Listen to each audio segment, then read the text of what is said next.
the show. Tonight, I'm talking hopes. So go ahead, put your headphones on and relax.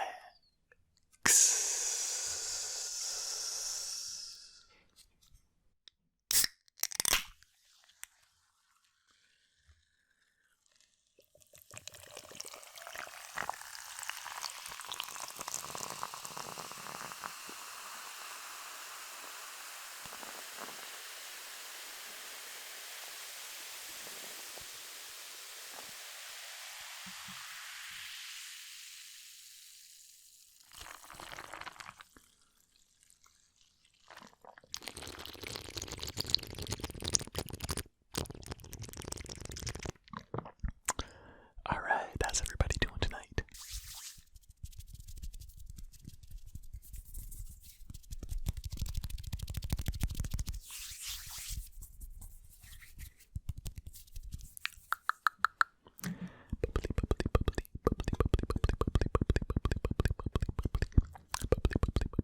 Tonight's bubbly flavor is mango,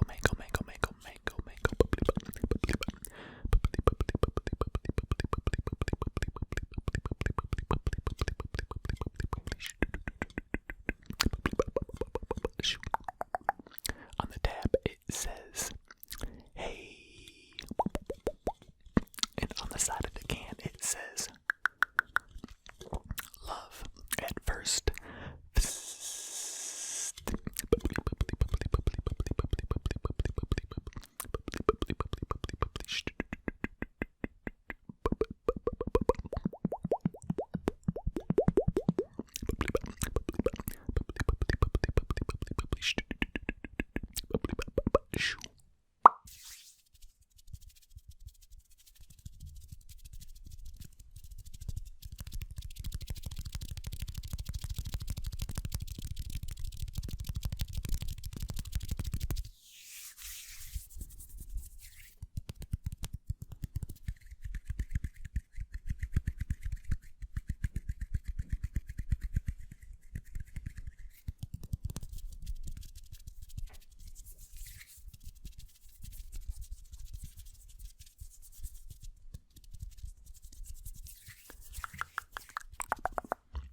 Alright, in tonight's video, I'm going to talk about some contracts.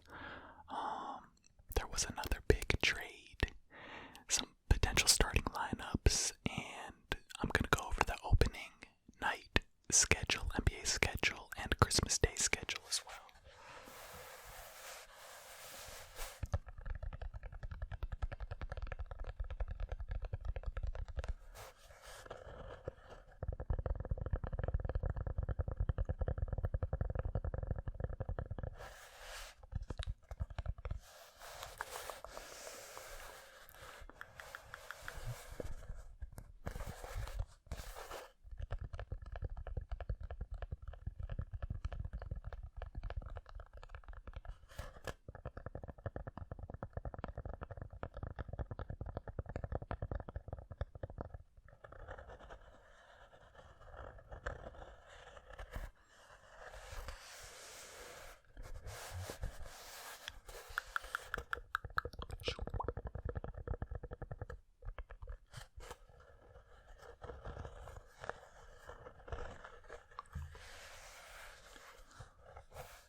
First round pick headed to Houston for Russell Westbrook.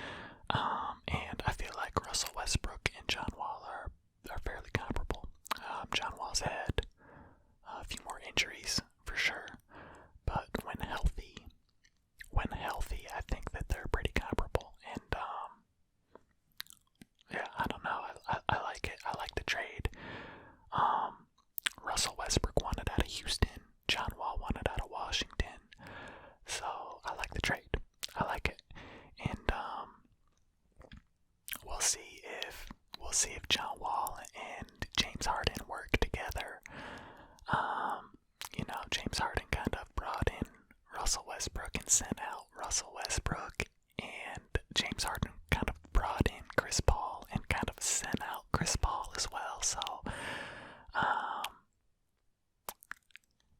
yeah, at least Houston is trying. At least they're trying something.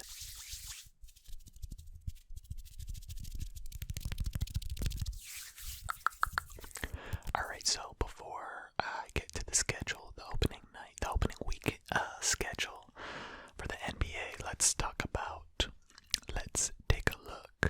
take a look at some potential starting lineups, starting with Washington. Okay, so,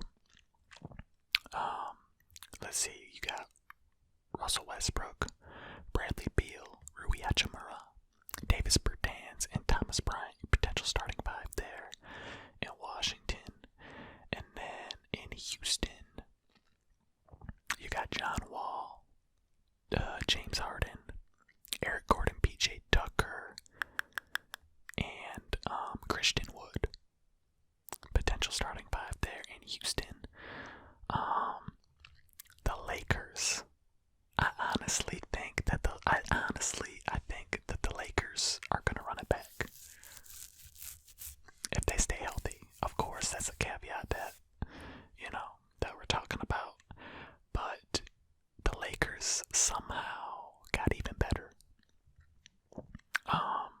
Their potential starting lineup would be Kentavious Caldwell-Pope, Wesley Matthews, LeBron James, Anthony Davis, and the one that I saw said Marc Gasol. Now, I might think about playing Marc Gasol with the second unit and starting Montrezl Harrell. That's something to think about. I mean, it's all speculation right now anyways, but either way, that's a nice lineup. And then, their second unit then is pretty lethal as well. It would be Dennis Schroeder, Alex Caruso, Kyle Kuzma, Markieff Morris, and either Trez or Marc Gasol, whichever one you want to switch out there. But that's a nice rotation. KCP, Wesley Matthews, LeBron James, Anthony Davis, Marc Gasol starting. In the second unit, Dennis Schroeder, Alex Caruso, Kyle Kuzma, Markieff Morris, and Montrezl Harrell. I think they're about to run it back. I really do. So we'll see what happens. Anthony Davis signed his contract extension. It's like a lot of cheddar. What was it? A 5-year extension for $190 million, I think. The breakdown is like this. The 2020-2021 season, he's gonna make almost $33 million. The 2021-2022 season is gonna make a little over $35 million. 22 to 23, almost $38 million. 23 to 24, $40.5 million.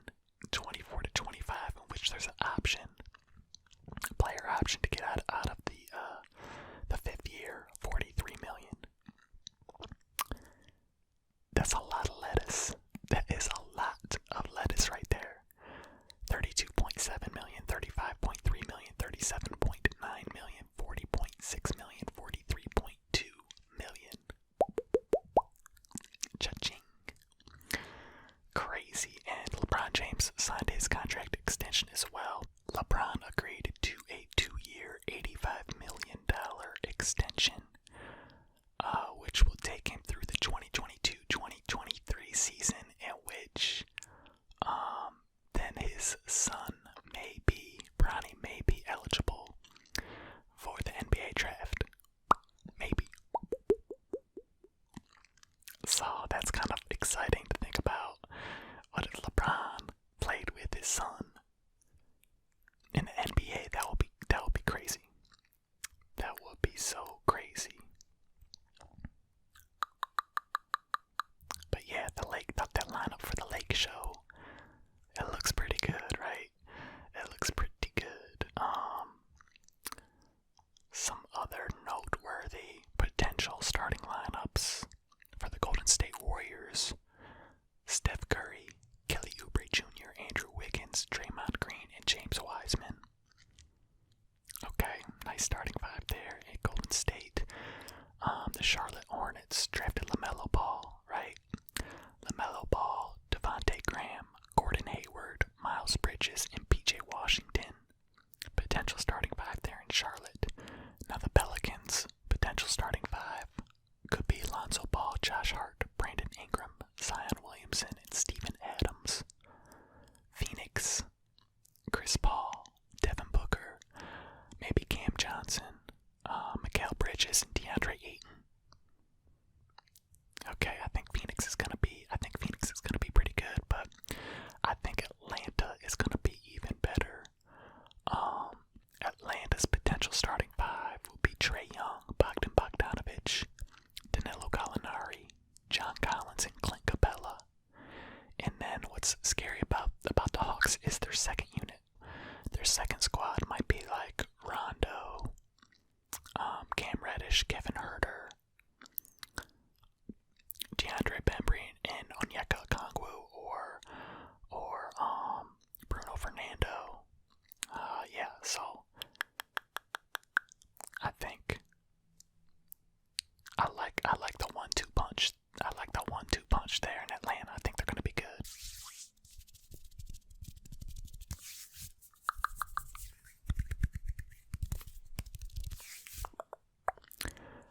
Okay, the NBA schedule. Opening week now. NBA tip-off. Tuesday, December 22nd. Okay, doubleheader. Tuesday, December 22nd. The Golden State Warriors versus the Brooklyn Nets. And the Los Angeles Clippers versus the Los Angeles Lakers. So, Warriors versus Nets. Clippers versus Lakers. Some opening night heat for sure.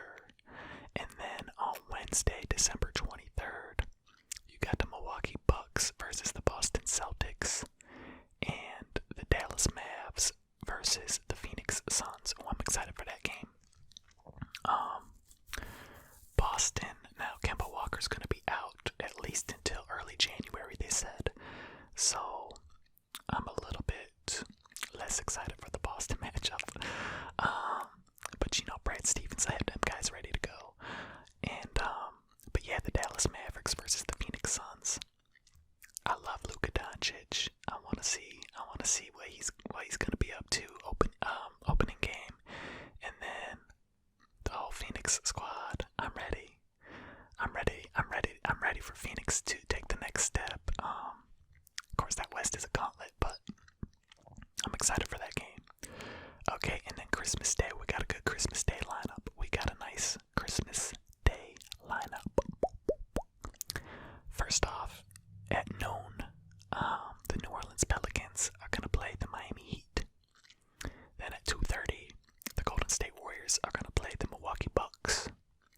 And then at 5, the Brooklyn Nets are going to play the Boston Celtics.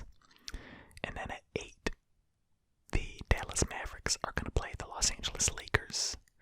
And then at 10:30, the Los Angeles Clippers are going to play the Denver Nuggets.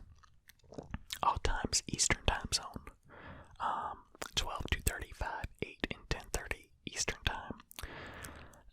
Dallas versus LA. Okay, did y'all see where LeBron James said that he wanted Luka to be the first signee to his LeBron brand? LeBron brand. That's gonna be all those games should be pretty good. So I know Christmas Day, I'll be watching some hoops. For sure.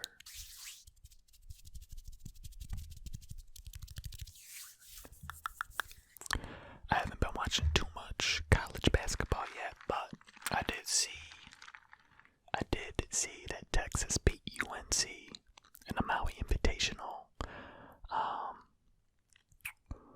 which was not in Maui this year because of COVID. So they actually had it in North Carolina, I think in Asheville, right? Is that right? But yeah, Texas won that on the last, I think it was 67 to 65, and Texas hit the game winner with 0.1 seconds left. So that was tough. I also saw that Michigan State beat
Alright, that's about all I have for you tonight. Thank you for watching. Please, as always, if you like this video, give it a thumbs up and subscribe.